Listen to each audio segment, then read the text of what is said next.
पिछले दिनों मानगढ़ धाम में एक रैली हुई और इस रैली के बाद अब एक मांग है जो काफी जोर पकड़ने लगी है और वो मांग है भील प्रदेश की।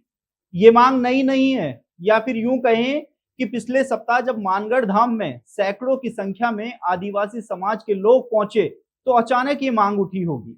नहीं, ये मांग पिछले एक दशक से उठाई जा रही है और ये क्यों उठाई जा रही है इसकी वजह भी आपको हम बता देते हैं। जब 2011 में जनगणना हुई थी उस समय आदिवासी समाज के लोगों का जो फीसदी आया था सामने वह 14% था। उसके बाद से ही आदिवासी समाज की ओर से लगातार भील प्रदेश की मांग उठाई जाने लगी। अब क्या ये राजस्थान में ही भील प्रदेश की मांग उठ रही है या राजस्थान के बाहर भी भील प्रदेश की मांग की जा रही है? तो ऐसा नहीं है। देश के 4 राज्यों के आदिवासी समाज के लोग इस समय भील प्रदेश अलग से बनाने की मांग उठा रहे हैं और इन 4 राज्यों के 49 जिलों के जो आदिवासी हैं वह इस समय देश की राजनीति के सामने सबसे बड़ी जो मांग रख रहे हैं वह है भील प्रदेश। हमने देखा कि पिछले दिनों जब मानगढ़ धाम में आदिवासी समाज के लोग जुटे थे, उन्होंने अपनी ताकत दिखाई थी, तो उन्होंने साफ कहा था कि आदिवासी हिंदू नहीं हैं और उनको एक जो अलग प्रदेश है उसकी मांग यहां पर करते हैं। चलिए, आदिवासियों द्वारा ये भील प्रदेश की मांग क्यों की जा रही है, देखिए इसको समझते हैं। अगर बात करें देश के उन 4 राज्यों की, तो इन 4 राज्यों में राजस्थान, मध्य प्रदेश, गुजरात और महाराष्ट्र आते हैं। इन 4 राज्यों के 49 जिले, इन 49 जिलों को अलग करते हुए भील प्रदेश की मांग की जा रही है। राजस्थान की अगर बात करें तो राजस्थान के 8 जिलों में जो आदिवासी समाज है उनकी आबादी लगभग 92 लाख है और वहीं 25 विधानसभाएं आदिवासी बेल्ट है उसके क्षेत्र में आती हैं। ऐसे में आदिवासी बेल्ट का हिस्सा होने के चलते राजस्थान, मध्य प्रदेश, गुजरात और महाराष्ट्र में जो ये 49 जिले हैं इनको अलग करके भील प्रदेश की मांग की जा रही है। आपको ये भी बता देते हैं कि राजस्थान के बांसवाड़ा, डूंगरपुर, बाड़मेर, जालोर, सिरोही, उदयपुर, झालावाड़, राजसमंद, चित्तौड़गढ़, कोटा, बारा और पाली, यानी कि ये 11 जिले हैं जो आदिवासी बाहुल्य माने जाते हैं, यानी कि यहाँ पर आदिवासियों का जो बेल्ट है वह थोड़ा ज्यादा है। इसके साथ ही गुजरात की अगर यह बात करते हैं तो गुजरात के अरवल्ली, महिसागर, महोद, पंचमहल, सूरत, बड़ोदरा, तापी, नवासरी, छोटा उदयपुर, नर्मदा, साबरकाठा, बानसकाठा और भरूच, ये जो जिले हैं यहाँ पर आदिवासियों का जो समाज है उनका थोड़ा बाहुल्य देखने को मिलता है।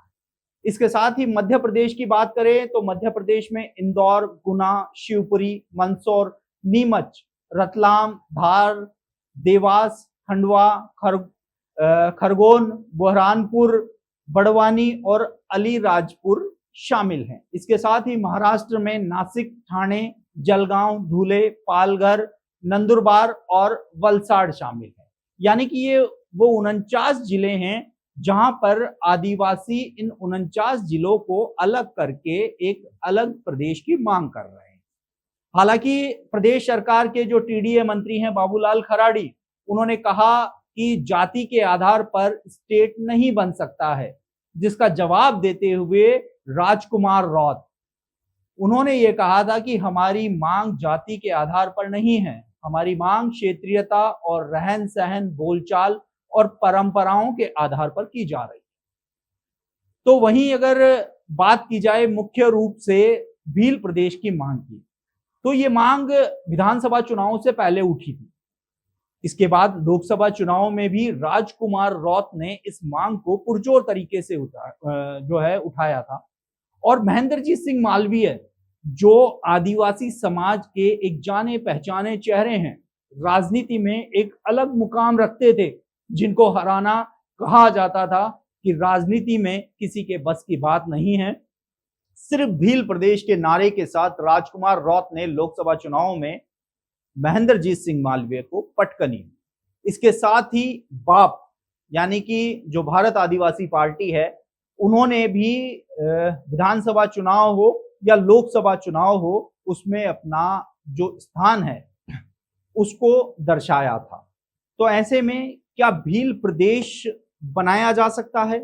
भील प्रदेश की जो मांग आदिवासी समाज द्वारा की जा रही है, उस मांग को क्या केंद्र सरकार मूर्त रूप दे सकती है? ये एक बड़ा सवाल है।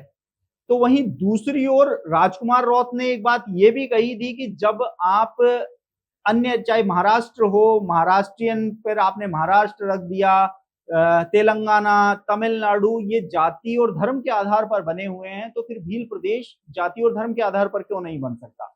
हालांकि एक ऐसा मुद्दा है जिसका समाधान होता हुआ नजर नहीं आ रहा है, लेकिन पिछले दिनों मानगढ़ धाम में जो रैली हुई और जो विशाल जनसमूह एकत्रित हुआ था, उसके बाद एक बार फिर से भील प्रदेश की मांग ने जोर पकड़ लिया है।